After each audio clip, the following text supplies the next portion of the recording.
दुसऱ्या पहाट उजाडली.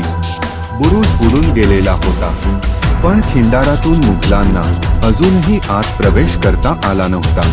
मुघलांकडे सैन्यबळाचा मोठा वरचष्मा होता, पण 56 दिवसांच्या लढाईनंतरही किल्ला सहज ताब्यात येत नव्हता.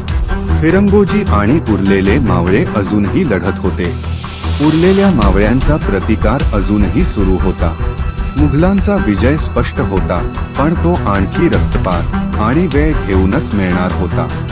त्यामुळे किल्ला ताब्यात घेण्यासाठी शाहिस्तेखानाने कौल देण्याचा मार्ग स्वीकारला.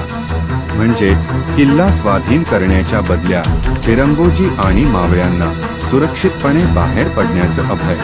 या 56 दिवसांच्या लढ्यात अनेक मावळे धारातीर्थी पडले होते. बुरुजाच्या स्फोटात आणि त्यानंतरच्या निकराच्या लढाईत संग्रामदुर्गाचं रक्षण करताना अनेकांना वीरमरण आलं. आता कौल स्वीकारायचा की उरलेल्या मावळ्यांसह लढा सुरूच ठेवायचा. फिरंगोजींनी कौल स्वीकारला. कौलानुसार उरलेले मावळे फिरंगोजींसोबत सन्मानाने किल्ल्याबाहेर पडले.